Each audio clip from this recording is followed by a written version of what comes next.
Welcome. This is the first episode of what we hope will be many more episodes of Emotional Algebra with Dr. E, a podcast to help us all become better people. My name is Andrew Tavani. I'm your co-host. And I'm Dr. E. And let's get right to it. Our expert, Dr. Eric Fisher, better known as Dr. E to many of the people he's helped in the past. You may also recognize him from some of his TV appearances over the years in places like the Fox TV networks, NBC, the Weather Channel, AccuWeather, and many more. Dr. E, I have to ask you, what inspired you to do this podcast, this type of a podcast in the first place? Well, Andrew, I've always thought about doing a podcast, and the biggest deterrent was the more I waited, the more podcasts began to emerge. And I started to question myself, could my podcast make a difference? Is it just going to be one more additional podcast? And as I asked myself that over time, I said, that's not a really good reason to not do one. And then still that feeling of fear and apprehension of starting something that, I've done a lot of things, from doing different talks and presentations and trying to, develop TV shows, working in the news, and life didn't necessarily take me where I wanted it to, but I do believe it took me where I needed to be. When you came to me with this project, we went over the material and whatnot. And obviously I thought that there's the potential for this to be life-changing for people. And I have to tell you, though, also, I was very intrigued by the name, Emotional Algebra, Dr. E. Can you tell people what that means? Where did it come from? Right. Over the years, I've been doing my work for about 30 years now. And I'd often see and ask people, if you weren't in my office, what would you be doing differently? We hear the stories of when you're working with families and couples and even individuals of how they behave so much differently in different situations. So what I started to really bring people's attention to, I said, there's different variables and different, what I call demand characteristics of various situations that are going to evoke different responses. I said, but you're not realizing that, you're just doing these things. So where do these equations come from? Where are you evaluating the variables that will affect your output, affect your behavior? So what I help them to look at is that there are stimuli and triggers in the outside world. Those stimuli and triggers are affecting, influencing internal emotions, beliefs, attitudes that are affected by our history, by our assessment of culture, our assessment of where we fit into our culture, and even those current events or shifts in the world around us. All those are important variables that people don't often consider and they don't assess. They just act and they respond, or they react. I often teach people that when you understand all the variables inside and you can evaluate those with the variables outside, then you can respond to life instead of reacting to life. If we look at the world around us, we see more and more people reacting from emotions that they haven't really been taught to understand. So one of the things we're going to talk about is, what are the purpose of emotions? What are the value of emotions? Because most people see emotions as things that we just have to bury inside and get rid of. And then through that, we start to understand what contributed to the creation of our belief systems and attitude systems that really run our lives unconsciously more than we're consciously aware. And through that, as we can understand ourselves better, and we can also understand why people are doing things in the outside world and what's driving them, then we can make better evaluations of situations to form better outcomes for ourselves, the people around us, and hopefully the goal is that that'll spread to our communities, our culture, and the world at large. Very interesting. I hear the words variables, equations. Dr. E, it sounds like a lot of mental math. Will there be a pop quiz at the end? There may be, but the pop quiz may happen after you turn the show off, when life comes up and happens for you rather than to you. All right, so let's talk about what we're going to go over today. In this first episode, you're going to introduce the concept of power and a model of power that maybe people have not really considered in their daily lives, or not considered on a conscious level. Right. Do you want to give a little preview of what's to come here? Well, what I want viewers to keep in mind is that in order to help us have these discussions throughout the podcast as we continue, it's important to give people the model. When I'm working with people, I'm often saying that I want us to be able to speak the same language. And too many times, I think in therapy and in life in general, people are speaking different languages, so they're not understanding each other. So I present these models and the two models of power so that we can see why our cultures have so much conflict and struggle and why we feel so lost and overwhelmed in them. And then also give a solution through the other way we can look at power that to me is what people are coming to this world with. While we're socialized in the first model, the hierarchical model we're going to talk about today.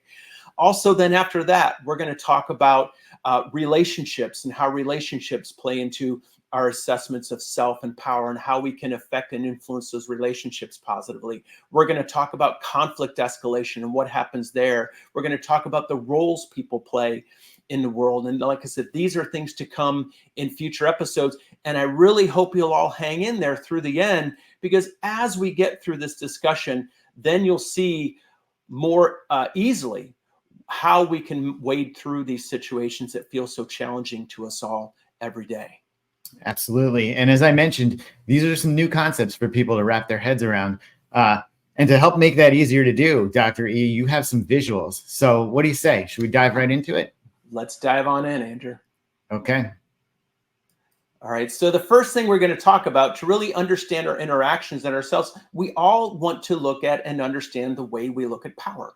So as I said, the first model of power we're going to talk about today is what I call a hierarchical model of power.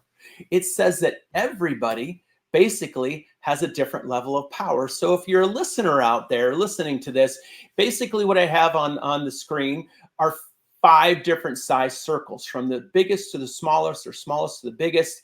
They're all different colors. The color doesn't really make a difference. It just denotes that these are different people. We are all unique beings. The idea of that hierarchical model of power is that everybody has a different level of power. And we're supposed to kind of in this life figure out, where do I fit in this hierarchy?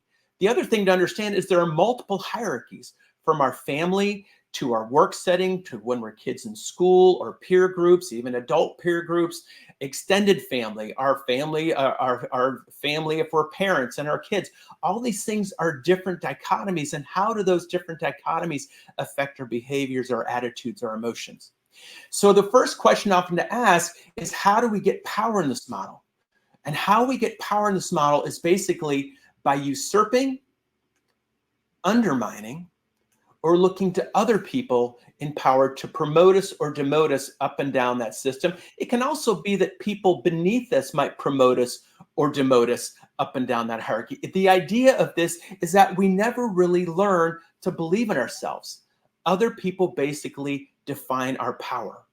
And that's a big struggle, because we're often battling forces outside ourselves just to feel a shred of power within. And that's what people often don't catch. And that's why, to me, we're more reactive rather than responsive in life. Now, Dr. E, let me ask you, when you introduce this to your patients, do you ever ask them which one of these balls or circles they envision themselves or perceive themselves to be in? I do, and that's a great question, Andrew, because one of the things we want to look at is, where do we fit in this? Because again, a lot of these questions I'm asking are really unconscious to them. They've never evaluated those questions. Just as when you and I first talked about this stuff and you really became intrigued by these powers, you said, I never thought about it that way. And what I want viewers to see is a lot of things we're going to talk about are easy and simple concepts to look at, but we just never considered it in that way. So which circle or sphere of power do you want to be?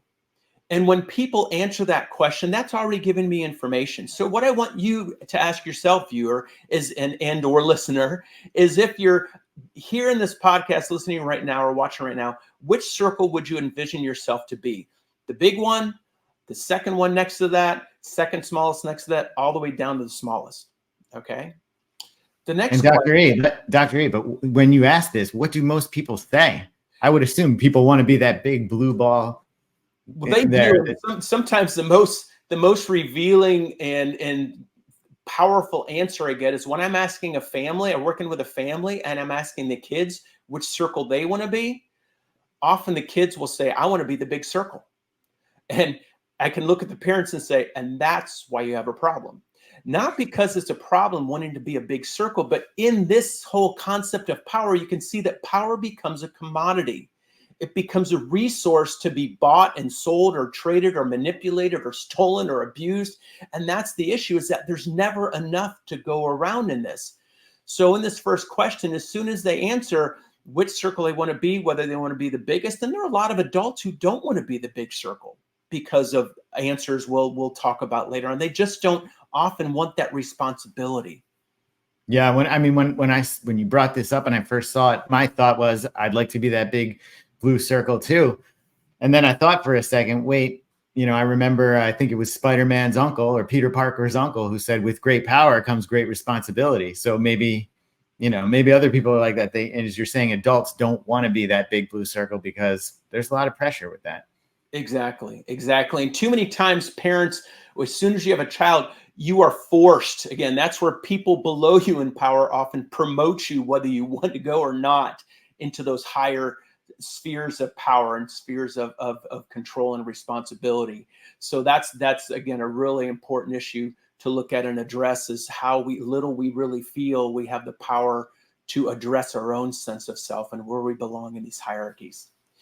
So the next question to ask is, which sphere of power do you feel like? Often people have a big disparity between which circle they want to be and which circle they feel like. There's so many times that I watch people's eyes. So when we're having these introductions to these models, and I'm watching their eyes on the screen, there's so many times I see people whose eyes are looking right at that small circle, but they won't say, I feel like the small circle, until I ask them about it. Because even there's shame, feelings of failure, embarrassment about saying, I feel powerless, I feel small. So they're not even able to be honest with themselves. And often the place is most important to be honest. So that's a really important piece to look at, is that if we're not speaking honestly outside ourselves, we're not going to be able to be honest with ourselves inside. So beyond that, the next piece or question would be, which sphere of power do other people see us? Which circle do other people see you as? And in that, then we're seeing that these are the situations that often we assess where people see us different than where they might see us. So that is our own sense of, well, how do I see myself with other people? Sometimes they're accurate. I think more times than not, they're not really accurate, because our view of self comes from within. We then project it to the outside world, and then we see what we want to see, or we see what we believe, or we see what we've been shown. And again, even that helps us to see how really powerless we are to understand our relationships in regard to other people and the relationships they have with us.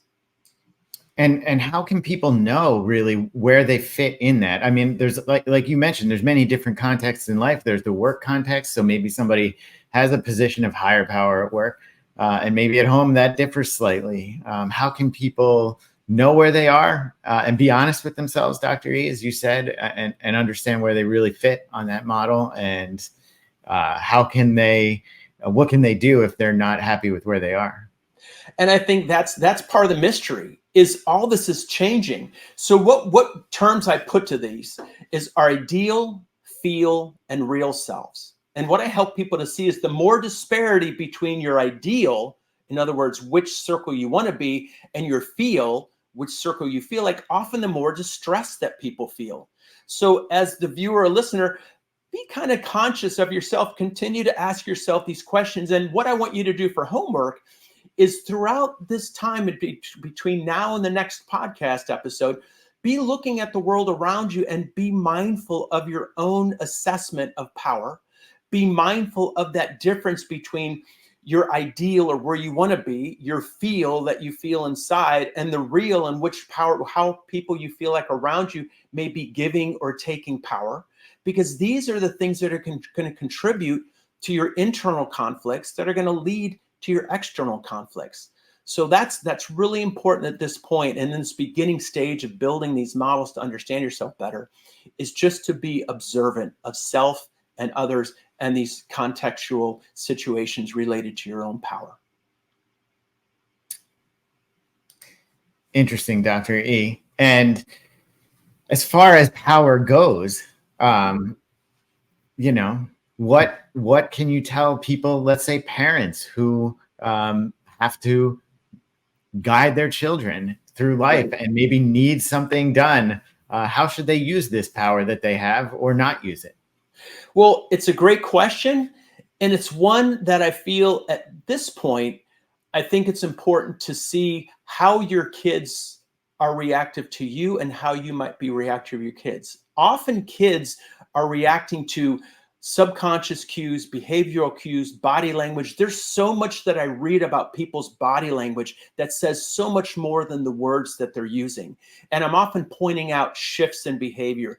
I'm pointing out when people cross their arms, and often I say, "Did you notice you cross your arms?" I can't tell you how many times people have said, "Well, I'm cold." Or I'll see while they cross their legs and they're like, "Well, my leg fell asleep." I said, "Why right at that moment did you cross your legs?" Sometimes when people feel threatened, they might stand up so they can look down on that person that they're having the issue with, and the arms crossed. That says a lot. So a But lot of our conflicts and issues are driven by cues that we're not even consciously aware of. yeah, I was going to say, Dr. E, does it mean, is there some meaning to crossing your arms? Because sometimes I cross my arms just because it feels comfortable, you know? Right. And Is, that's the is thing. Freud once said long ago, sometimes a cigar is just a cigar, you know? But I think the thing to look at here is that often the timing of those movements, this is often protective. Where you cross your legs, are your legs crossed towards somebody? That's opening yourself up, even though it might, a lot of people feel comfortable crossing their legs, which is also protective in some degree and also helps your back. And so there are obviously physiological reasons, but more the emotional reasons is it's protective. So what I'm often looking for is when I'm talking with somebody and their legs are crossed towards me and then they shift and they cross away from me, I bring that up because I want them to look inside and ask, not consciously what's going on, but what unconsciously is going on. And why am I doing what I'm doing at this time? And that's the biggest key is to, like I said, it's about really mindfulness and awareness of self and mindfulness awareness of what's going on within ourselves and the world around us. Yeah, interesting. And I think for people listening and watching, that goes back to something you said earlier. Your homework here is to just be observant, right? Observe your body motions in various scenarios, right? Right. Exactly. Exactly. And that's critical. That's Okay. critical to really self-understanding. So as we're moving through this model here, you see that now we have the big two circles. I could have put it in every one, but inside of the top two circles, I put a small circle, a really small circle. And what this idea starts to introduce the idea is of an imposter syndrome. I would say 95% plus of us feel like imposters in our life. We feel like we don't belong with the power we have, especially parents, as we were talking about. And that's really one of the issues I'm helping parents to see is how often do you really feel like an imposter? How often do you feel like you have no business being a parent? How often does a manager or a boss or a president or a doctor or even a minister, all these people in positions of high status power feel like if people knew the real me, they would have no business listening to anything I say. I go through that and I've been through that. And it can feel very scary. The idea of this is that often we have to show one side. Again, we want to show our ideal self or even what we feel is representative of our status power. We want to show that to the outside world while we hide what's inside. And so many people who have risen to power often can feel crumbled or compressed under these demands of that status they feel they're supposed to live with and what they're supposed to aspire to and be. And that again is that idea of distress and dis-ease. So the other thing I want people to look at here is how do our perceptions of power, how do our beliefs, our attitudes, and our emotions and the way we look at the world hierarchically affect our disease states? Because we know that psychological stress contributes to physical stress because of the chemicals that are elicited in the body under stress, as well as wearing down our immune system that then allows potentially different disease structures to come in. So we want to understand and look at that. Maybe as I change the way I look at power, maybe the way I change the way I look at myself and really see this through the longer lens, the big lens and the bigger picture, then maybe, again, I change myself. I change my sleep patterns. I change my health. I change the aches and pains. Again, I can't tell you how many people who, when we start doing this work and they understand what makes them tick, they feel so much better.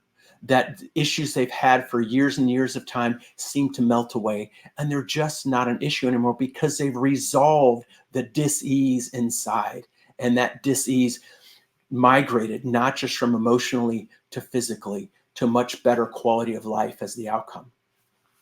Interesting. There's an interconnectivity to all of this, it seems like. There is. Yeah. So going back to the hierarchical model of power and the imposter syndrome there, is it ever a case where people in the lower end of this hierarchy have an imposter syndrome, or is that mainly confined to the upper end? Oh, it's throughout. Like I said, that little circle could be in every single sphere on that progression, the hierarchy, and that's the issue: is when does that imposter syndrome start? Again, where I'd want people to look at is, again, the different hierarchies you might be in. So let's say you grow up as the youngest child in the family, and then in your school, at school you're pretty smart, but at home they still treat you like the little sibling. So even though you're smart and you might want to be seen as smart and intelligent, you still feel like, well, if they knew that I'm just the little brother or little sister, or my siblings tell me this or call me this, or my parents are doing this to me, if they really knew how I really felt or how other people that are important to me see me, they'd know I have no business with this. That's then what often, again, drives those behaviors that often might be arrogant, aggressive, flippant, avoidant, those defenses that we project towards the outside world that we're going to get into more in future episodes. But this helps you to see why the differences in our status and our power, and often our imposter syndromes, again, the difference between our ideal or real and feel, why those issues become so manifested and why they contribute to so many problems and issues in this hierarchically bound world that we live in. Got it. Okay, so some key takeaways here that I'm seeing, Dr. E. First of all, be observant, be aware of your behavior as you go through life, right? And maybe ways that you haven't been as aware. And secondly, understand that hierarchical model of power. This is very common in life, right? Now, people may not have had these terms to apply to. Exactly. So, Dr. E, I know you've got a whole nother model to introduce to viewers on the next episode. Do you want to give us a little preview now, or should we wait till next time on emotional? Well, I think I kind of teased it on the screen there for a second before I backed it off there. But yeah, next episode, we're going to talk about that equity model. And remember, through this whole journey, what we're doing all this for is to give us all a common language to speak from. And as we have that common language and understanding, then we can talk together. And then we can, again, learn as we listen and understand, we can be more responsive versus reactive. So in this next episode, remember, we're building the models over time. We'll touch on that equity model of power and hopefully see why we might want to live in a different way of seeing the world than in these hierarchical models that tend to be more destructive. So until next time.